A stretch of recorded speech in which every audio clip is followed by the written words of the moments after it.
O som baixinho do Pedro no berço me acordou na mesma hora. Eu nem lembrava mais como era dormir de verdade. Desde que ele nasceu, virei outra pessoa, mais alerta, mais ansiosa. Cada barulhinho parecia um chamado. Nem sentia mais o cansaço. Peguei a mamadeira já pronta e fui até a cozinha, descalça, tentando não fazer barulho. Meus movimentos já eram automáticos. Fazia tudo no piloto automático.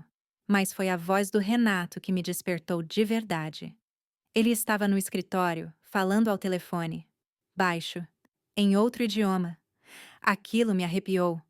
Não era espanhol, nem inglês. Eu tinha estudado línguas antes de largar tudo pro Pedro. Mas aquilo era estranho. E o tom? Meu Deus!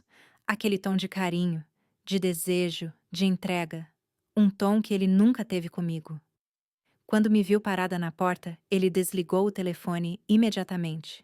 Em seguida, me perguntou por que eu ainda estava acordada. Respondi que Pedro logo acordaria de vez. Renato apenas me encarou por um segundo e saiu. Desde que nos casamos, ele prometia que amaria o Pedro como se fosse seu, mas nunca demonstrou nada. Ajudava quando eu pedia, mas era sempre com aquela cara de "tô fazendo favor", sem afeto, sem troca, sem vínculo. Alimentei meu filho, coloquei ele de novo no berço, e ele voltou a dormir. Renato também já estava dormindo, de costas para mim, como sempre. Mas eu fiquei acordada. O teto me encarava, e aquelas palavras estranhas não saíam da minha cabeça. Na manhã seguinte, ele apenas comentou que o bebê estava chorando, sem nem olhar para o Pedro. Se trocou, pegou as chaves e saiu. Por fora, minha vida parecia perfeita. Um marido empresário, um bebê saudável, um AP de revista. As vizinhas até me olhavam com uma pontinha de inveja, mas por dentro eu me sentia quebrada. Enquanto o Pedro se sujava todo com as frutas no cadeirão, eu tentei sorrir. Era a única luz daquele dia. Mas assim que ele terminou, eu me sentei na cozinha e chorei. Chorei tudo que estava preso. A dor, o cansaço, a solidão, a saudade. O pai verdadeiro do Pedro, o Bruno, ele nunca soube que eu estava grávida. Morreu num acidente antes que eu tivesse coragem de contar. Com a morte dele, tudo desmoronou. Perdi o chão, os planos, os sonhos. Passei por cada coisa, e foi numa dessas quedas que conheci o Renato. Eu havia desmaiado no meio da rua, e ele apareceu do nada, me ajudou, ofereceu carona e insistiu em me levar para casa. Levou no hospital, comprou comida, cozinhou. No começo, achei esquisito. Mas depois, aquilo foi tudo o que eu precisava. Quando o Pedro nasceu, ele me disse que nós não podíamos continuar naquela pensão. Falou que queria que eu fosse morar com ele. Disse que precisava de companhia e que nós precisávamos de apoio. Eu pensei por dias. Casar sem amor? Parecia impossível, mas a verdade é que eu precisava. De ajuda, de teto, de segurança. Então aceitei. E por um tempo, me convenci que poderia amar Renato um dia. Mas aquela conversa ao telefone, aquela voz, me quebrou de novo. Eu precisava entender o que estava acontecendo. Precisava saber com quem ele falava. Que língua era aquela e por quê? Mesmo exausta, eu não consegui deitar. Em vez disso, fui até a cozinha, peguei um papel qualquer e uma caneta, me sentei no sofá e tentei lembrar dos sons que tinha ouvido. Com esforço, fui juntando sílabas, tentando captar cada entonação. As palavras pareciam um monte de sons desconexos, quase infantis. Mas alguma coisa em mim dizia: aquilo era importante. Fiquei ali por um bom tempo, só escrevendo. No fim, o papel parecia cheio de garranchos inventados por uma criança, mas eu sabia que tinha algo real escondido ali, e eu precisava entender. Naquela noite, me peguei murmurando algo que não fazia há muito tempo. Desejei que minha avó, Dona Nazaré, estivesse viva. Ela entenderia. Ela teria uma luz para me dar, um conselho. Ela sempre teve esse dom de ver além das aparências. Os dias que se seguiram foram piores. Renato saía cedo, voltava tarde, quase não falava comigo. Dizia que eram compromissos de trabalho, reuniões, negociações. Mas tudo soava como desculpa. Mesmo assim, eu fingia acreditar. Fingir doía menos do que confrontar. Aos poucos, fui percebendo o quanto nossa família era só fachada. Um arranjo conveniente para ele. Se antes eu ainda me agarrava à ideia de que um dia poderia amá-lo pela segurança e pelo cuidado que ele me deu no início, agora isso parecia distante. O jeito como ele falava no telefone, com carinho, com desejo, com alegria, me fazia ver o óbvio. Aquilo nunca foi para mim. Mesmo assim, aceitar era difícil. Eu não sentia ciúmes exatamente, era medo. Medo de ver esse frágil castelo desmoronar. Medo de ter que recomeçar mais uma vez, com um filho no colo, sem saber para onde ir. Foi só algumas semanas depois que eu lembrei de uma pessoa que poderia me ajudar. Meu antigo professor da faculdade, seu Armando. Um homem culto, generoso, que morava num prédio antigo ali perto. Tomei coragem e fui até lá com Pedro no carrinho. Quando ele abriu a porta, me recebeu com um sorriso e disse que eu estava diferente, mais madura. Respondi que ele continuava igualzinho. Ele me convidou para entrar, colocou água no fogo para fazer chá, separou uns biscoitos e puxou uma cadeira para mim. Pedro se encantou com as caixas de brinquedos antigos que ele guardava do tempo em que o filho dele era pequeno.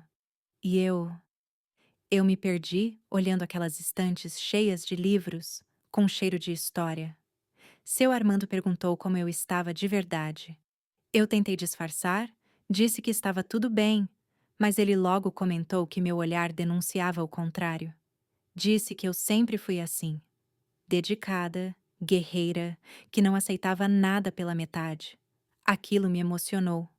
Contei que era mãe agora, que meu filho exigia atenção o tempo todo, que Renato, meu marido, dizia que ajudava, mas na prática estava sempre ausente, e que eu não me sentia em paz.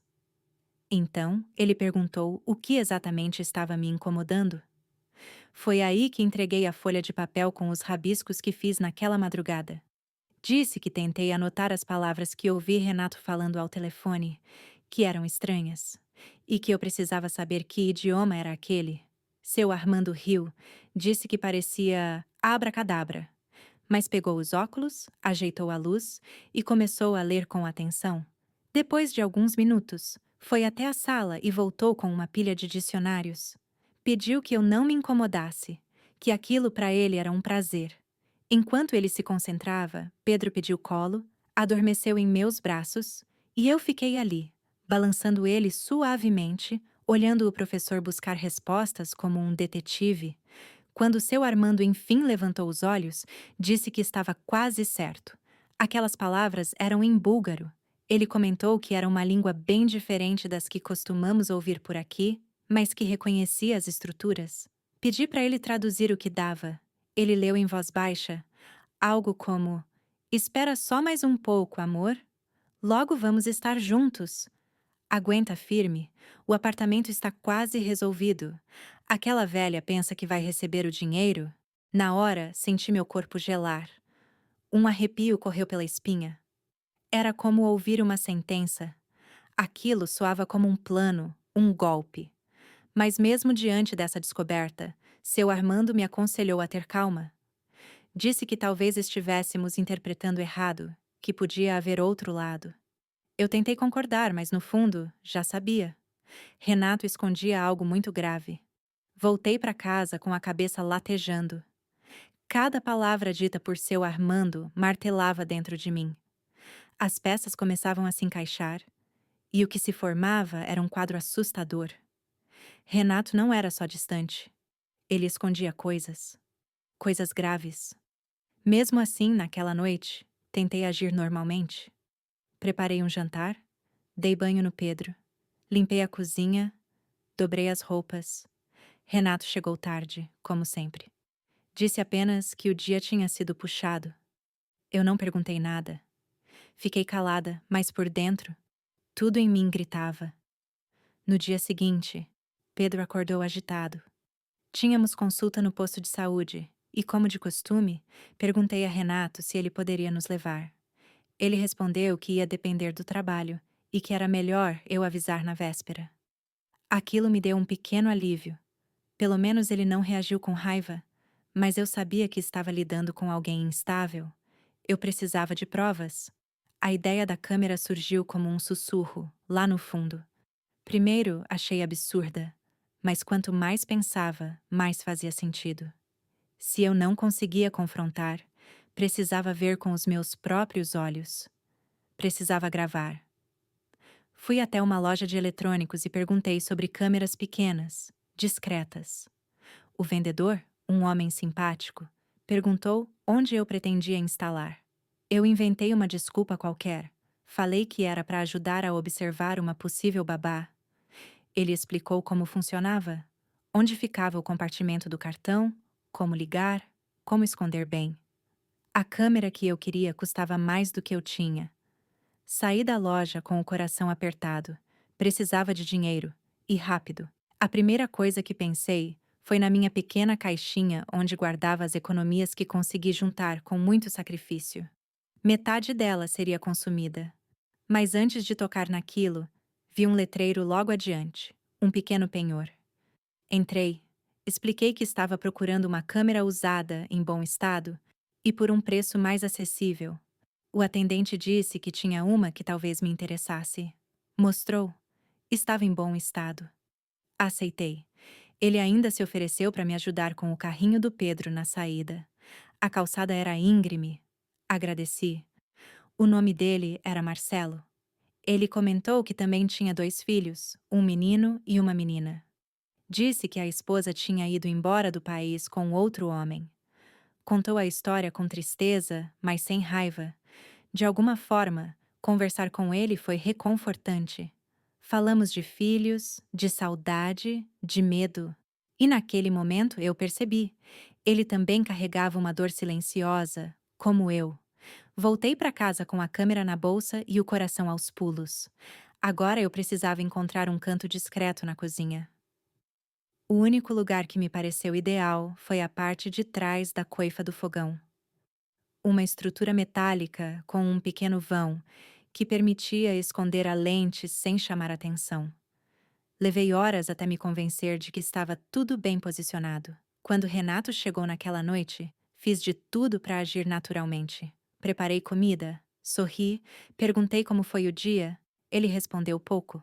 Disse apenas que estava cansado e que na manhã seguinte eu podia ir com Pedro na consulta e depois visitar minha amiga da faculdade, a tal que tinha acabado de ter bebê. Acrescentou que, se fosse para passar o dia fora, era bom avisá-lo para ele não se preocupar. Na hora, entendi o que ele queria: que eu ficasse fora por bastante tempo. Sorri e confirmei. Disse que seria ótimo rever a amiga, que passaria no mercado depois, que só voltaria no fim da tarde. No dia seguinte, segui o plano. Vesti Pedro, preparei leite, organizei brinquedos, coloquei tudo na bolsa de maternidade, como se de fato fôssemos sair para uma longa missão. Mas assim que saímos do prédio, andei só algumas quadras. Depois, sentei num banco de praça e esperei. Pedro dormiu rápido. O vento era fresco, o céu nublado. Mas eu só pensava em uma coisa: o que estaria acontecendo naquele exato momento na minha cozinha? Depois de 2 horas, voltei para casa em silêncio. Renato não estava. Fui direto para o esconderijo da câmera, peguei o cartão de memória, passei para o notebook e dei play. Meu coração parecia bater na garganta. Na tela, vi Renato entrar em casa com uma mulher. Ruiva, da minha idade. Ela tirou o casaco, se jogou no sofá, foi direto para a cozinha. Agiu como se morasse ali. Pegou comida, serviu vinho, colocou 2 copos. Renato apareceu atrás dela, tocou seu ombro, riu. Não havia mais dúvida. Era ela? A voz no telefone. A outra. Quando terminei de assistir o vídeo, senti minhas mãos tremerem. A garganta estava seca e o peito apertado como se alguém tivesse colocado um peso sobre ele. Não era mais dúvida. Não era imaginação. Era real. Tinha uma mulher dentro da minha casa. Uma estranha, sentada na minha cozinha, usando os talheres que eu lavava, bebendo no copo onde eu colocava água para o meu filho. Fiquei paralisada por alguns minutos. Pedro ainda dormia no carrinho. Eu apenas olhava sair a tela congelada do vídeo, com aquela imagem parada dela sorrindo, jogando a cabeça para trás, como se aquele lugar fosse dela. Aquilo me rasgava por dentro, mas não chorei. Não naquele momento. Em vez disso, levantei devagar, fechei o notebook e fui até o quarto. Peguei uma mala pequena, aquelas de viagem. Comecei a guardar as roupinhas do Pedro, fraldas, a receita do pediatra, documentos, tudo em silêncio. Foi aí que ouvi a chave girando na porta. Renato entrou chamando por mim. Disse que trouxe comida, que tinha parado num restaurante e pensado na gente. Fingi que estava no banheiro. Olhei no espelho. O rosto pálido, o olhar vazio. Respirei fundo e saí. Ele me encontrou na sala com a mala pronta. Perguntou para onde eu ia. Disse que estava preocupado. Respondi, com toda a calma que pude fingir, que iria passar uns dias na casa da minha amiga da faculdade, que ela estava precisando de ajuda com o bebê recém-nascido e que Pedro poderia brincar com o filho dela. Renato ficou mudo por uns segundos. Depois disse que entendia, que era bom mesmo mudar de ares. Mas o que eu vi nos olhos dele foi outro sentimento: desconforto. Fomos dormir em silêncio naquela noite. Pedro entre nós. Mas eu não fechei os olhos. Fiquei alerta. No dia seguinte, pela manhã, Renato saiu antes do sol nascer. Disse que tinha uma reunião fora da cidade. Pegou o carro e sumiu. Eu sabia que aquela era a hora de agir. Peguei novamente o notebook, assisti ao vídeo mais uma vez e percebi um detalhe que tinha me escapado. A mulher, em certo momento, tira um pequeno envelope da bolsa e coloca dentro de um dos potes da despensa. Meu estômago virou. Fui até a cozinha, procurei até encontrar. Era um envelope translúcido, com um pó branco dentro. Sem identificação. Sem cheiro. Sem nada. As pernas falharam. O medo tomou conta. Liguei para o Marcelo. Expliquei que estava passando por uma situação estranha e que precisava de ajuda. Ele atendeu na hora, disse que podia passar em casa em meia hora. E foi o que fez. Quando chegou, me viu pálida, com os olhos vermelhos. Não perguntou muito, apenas disse que ficaria ali comigo até tudo se resolver. Decidimos levar o envelope a um farmacêutico de confiança dele. Um senhor que trabalhava há décadas com manipulação de fórmulas. Ele analisou o conteúdo e disse que aquilo não era veneno, mas um sedativo forte, geralmente usado para induzir confusão mental e cansaço extremo. Em doses contínuas, poderia causar desmaios, lapsos de memória e até alucinações. Voltei para casa em choque. Tudo fazia sentido agora. O cansaço extremo que sentia, a tontura constante, os esquecimentos, os momentos em que parecia perder a noção do tempo. Renato estava me drogando. E por quê? Para me enfraquecer? Para me tirar do caminho? Para me internar? Não consegui concluir os pensamentos. Apenas sentei no chão da cozinha e chorei. Dessa vez, sem parar. Marcelo ficou ali, me dando água, tentando acalmar. Disse que, se eu quisesse, ele me ajudaria a sair dali com Pedro, encontrar um lugar seguro, procurar a polícia. Mas eu não queria fugir. Não ainda. Eu queria provas. Queria justiça. Queria ver a máscara cair, com todas as luzes acesas. Naquela noite, não consegui dormir. Marcelo ficou comigo, dormindo no sofá. Pedro se virou algumas vezes no berço, mas dormia tranquilo, como se uma parte dele já sentisse que algo estava sendo resolvido. Na manhã seguinte, fui até a delegacia. Levei a gravação, o envelope com o pó, o laudo assinado pelo farmacêutico. Contei tudo, com calma, com detalhes. A policial que me atendeu me olhou com atenção e seriedade. Disse que, infelizmente, aquele tipo de caso era mais comum do que se imaginava. Homens que manipulavam, isolavam, adoeciam suas companheiras pouco a pouco, sem marcas visíveis.